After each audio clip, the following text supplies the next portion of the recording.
Okay, our third speaker today is with the title Tales of a Serious Entrepreneur, 25 minutes, I think. Jeremyha Lyle has been a Toastmaster for over 14 years. During that time, his life has had changes. Most of those changes occurred before he ever started Toastmasters. Those lessons started from the time he could put a mower for his grandfather's gardening business and recently moved into a juice business that opens July 1st. Jeremyha will be sharing his working journey along with sharing 4 lessons he has learned over the past 35 years. These lessons of failure and success have helped Jeremyha become the entrepreneur he is today. Let me introduce you to our past district governor and our future district director, Jeremyha Lyle. Thank you. There's Thursday. Thank you so much, Tom. Fellow Toastmasters, qualified speakers. Have you ever had somebody ask you, what is your earliest memory? Have you ever thought about that? Anybody ever ask you that? Anybody? What's your earliest memory? About what? Just what's your earliest memory? Picking vegetables. Anybody online? What's your earliest memory? Anybody online? Lois. Oh, go ahead, Lois. Working with my mother in the garden with my mother and my brothers and my sisters.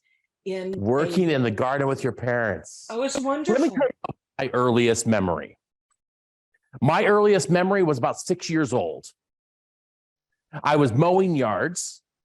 You see, my grandfather was a gardener.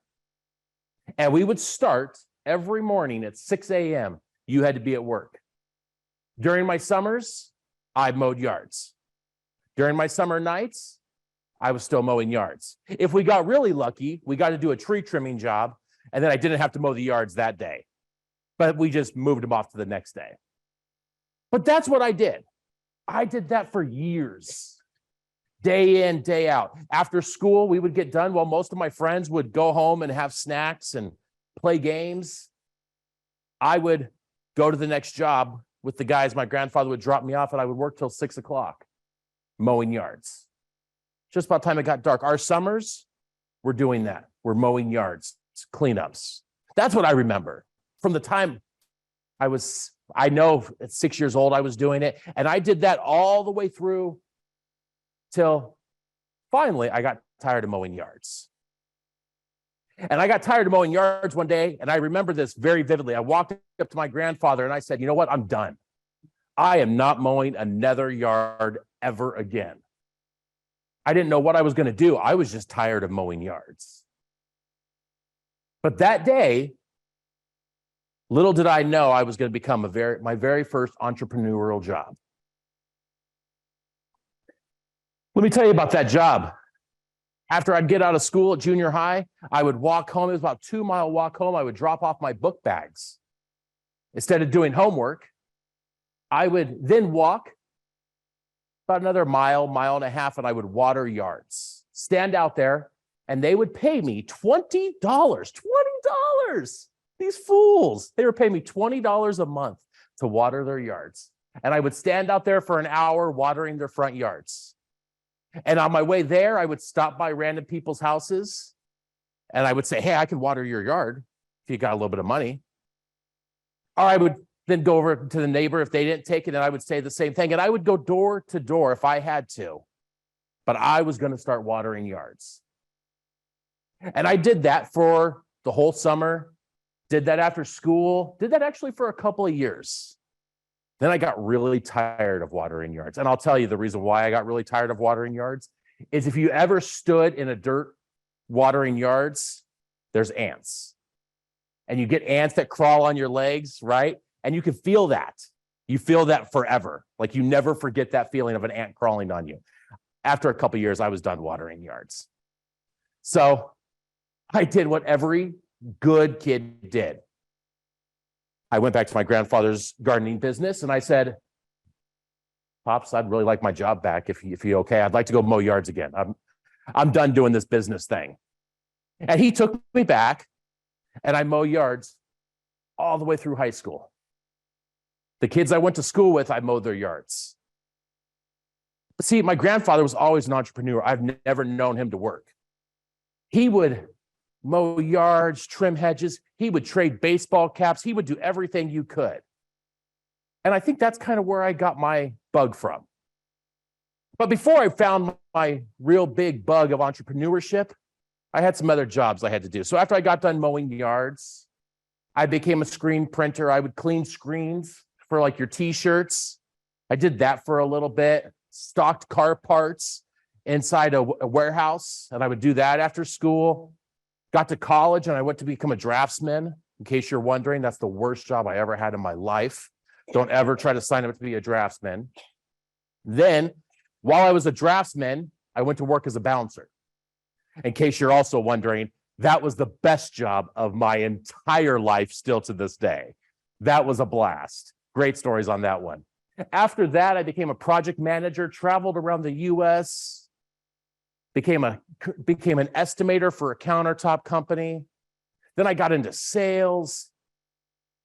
But all of these things became mundane. They got old. So I wanted to try my hand again. I was a little too old to be making $20 a month now, watering yards. So I started my very first business, a home inspection company. Remember whenever the market was great? Not this past one, but the one before, back in, I would say, you're talking basically like whenever everybody was buying new houses, I would say 99, 2000. It was a really good time. I wanted to be a home inspector. I failed miserably. I made up these packets. I had a website. I looked like I knew what I was doing. I got a couple of calls, but I couldn't market. I had no faith in myself. No faith in my marketing, no faith in my skills. You know what else I learned about? Taxes. Yeah, I learned that lesson pretty hard. But needless to say, I failed at it and I closed it down in 3 months. It just wasn't what I thought business should be. I was crushed. I didn't know what else to do. So I went back to work. That's whenever I started estimating countertops, started selling countertops, and I spent 5 years selling countertops until December 1st, we got called into a meeting and we found out that our company was closing. They were selling the business. As a matter of fact, they weren't selling the business. They were selling everything because the business went BK. And I was going to be unemployed on January 1st. So I decided to start my own business again. I think I was ready. Me and a couple of business partners, we got ourselves a little 900 square foot facility. You could almost stand, two people stood side to side like this. You could almost touch the walls from side to side. That's how small this building was. We started there. We did $500,000 inside that unit our first year. I sold that business 5 years later. We were doing over $5 million a year. We had customers all throughout the US. We were shipping countertops all throughout the overseas, 10,000 square feet. Sometimes we would have up to 60 employees. It was everything I thought being an entrepreneur was. I loved it. I loved every morning. I would get up at 4 o'clock in the morning. I loved to work. I would work 24, 36. It didn't matter. As long as I was working, I was happy. Loved every bit of it. Whenever I sold it, I needed to find my next adventure. So then I got into a delivery business, started delivering items to the Fontana to people that would do in-home deliveries. Not like Instacart, but we were delivering products sort of like Instacart. They would order. Our guys would go pick it up, take care of it, deliver it to them. It was a great business. Did that for a couple of years. I sold that just recently. But before I tell you about these next businesses, I want to tell you what I learned over the course of all these years of being an entrepreneur. The course of the failures that I had and also the successes. And we're going to talk about 4 of those points today. The first point is friends in business are only good whenever you're bringing value to them. Let me just repeat that again. Friends in business are only as good as when you bring value to them. What do I mean by that? Somebody tell me? It's a tough one, right? Anybody online? No? Here's what I learned. I had all kinds of friends whenever I did countertops. I would go to their birthday parties. We would celebrate their birthdays with their kids. We would go golfing. I had one rep every Friday. I got off of work at 1 o'clock. I would skip picking up my kids to go golfing with him. I would either go out to Orange County. He would come out to San Bernardino. We would go golfing every single Friday. I had customers that would call me at 5, 6 o'clock at night. Hey, we got a problem, but I really need you to take care of it, Jeremyha, because remember, we're friends. And we would have those conversations, and I thought we were friends. They would call me on the weekends, Saturdays, Sundays. We would hang out. We would go to bars. We had a great time. It was a blast being friends for 5 years. Then I sold my company. You know what happened? All of a sudden, they weren't able to go hang out anymore at the bars. If I called them, oh, I'm really busy right now. My golfing buddy that we golfed for 2 years together, every single Friday, that first Friday, oh, you know what? I got to go take care of this. Okay. Hey, next Friday, right? Yeah. Next Friday. Next Friday comes around. Oh, you know what? I can't make it today. It's been 6 years ago since I've seen that gentleman. You see, whenever I stopped providing a service to them, I was no longer needed. The friendship that we had, that wasn't there. I thought we were friends.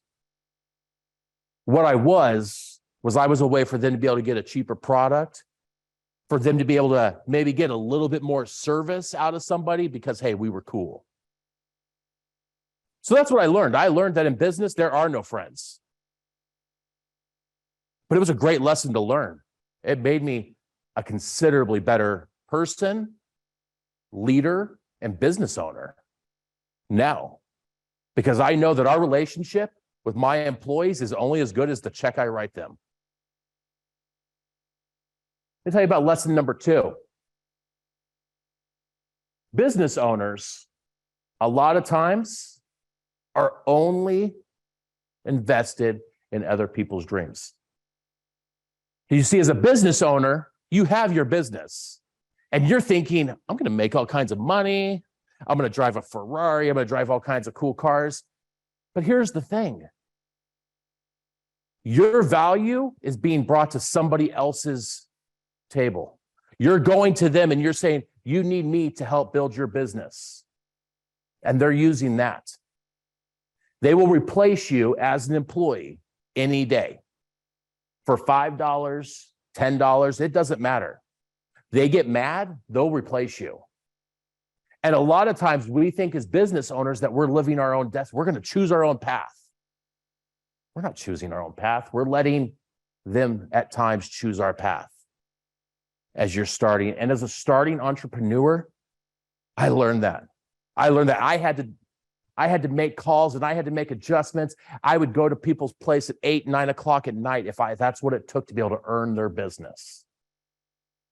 And if I decided, and finally I got to a point where I was like, I'm not going to do that anymore. No more. No more am I going to miss going to my kids' appointments, or am I going to go to my kids' stuff? You know what happened? They found somebody else show up at 9 o'clock at night. They didn't care about my dream. They only cared about their dream.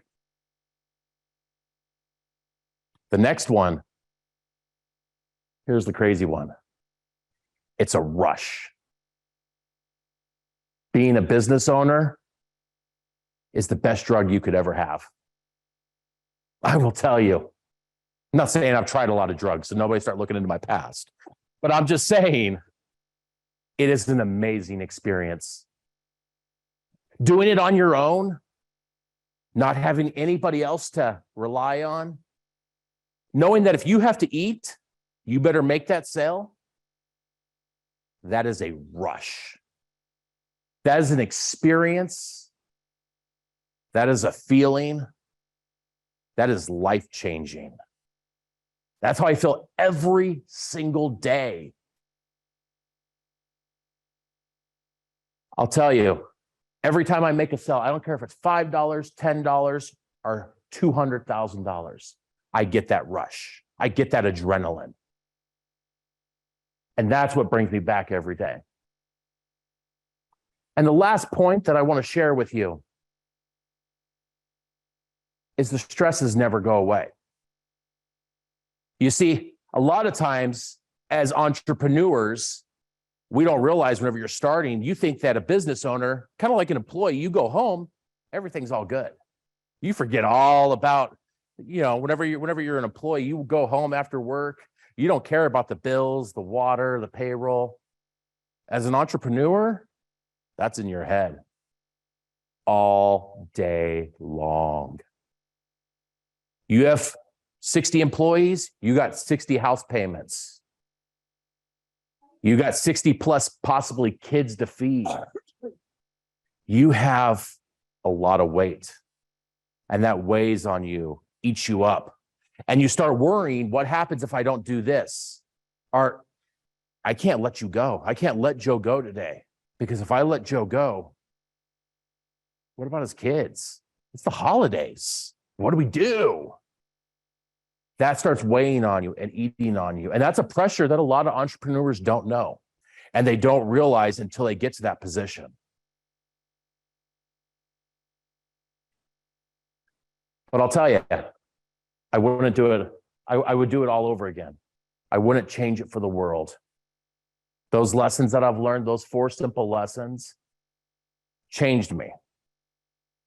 After I sold my countertop business, I opened up another business. I opened up a consulting business. And now I'm very fortunate enough to be able to do what I love.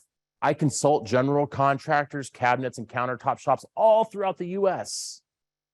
Travel to Chicago to go see customers. I get to be able to go do the stuff I love, go to San Diego, work in the field if I want to. But I'm able to control my own destiny. And I love what I do. But I've been able to take those lessons that I learned and been able to make myself that much of a better person. Because you see, I know as a consultant, if a customer calls me and they say, hey, I need you to do this right now, you can go find somebody else. Because my checkbook is not going to be influenced by their rush. I am not going to let them dictate me anymore, is what I've decided. Because, once again, remember, they're going to leave you for an extra $10 if they find somebody else that will. And I want them to, because now I don't have to take their business. Now what I can do is I can pick and choose. I can decide what I enjoy. I can actually go to my kids' events. As a matter of fact, whenever I started becoming an entrepreneur, do you know what I got a chance to be able to do whenever I finally learned these lessons? I got to coach soccer. I got to coach my daughter's soccer team. Get to go to my son's appointments. As a matter of fact, I even got to go to his holiday presentation one Friday night and listen to him not really sing, but mostly scream during the whole presentation. But I was there. Because no longer was I going to let people decide for me what they were going to do. I was going to decide for myself by learning those 4 lessons. So I'll tell you, the other business that I'm starting that's coming up is I've decided I want to be able to expand. So I have my consulting business.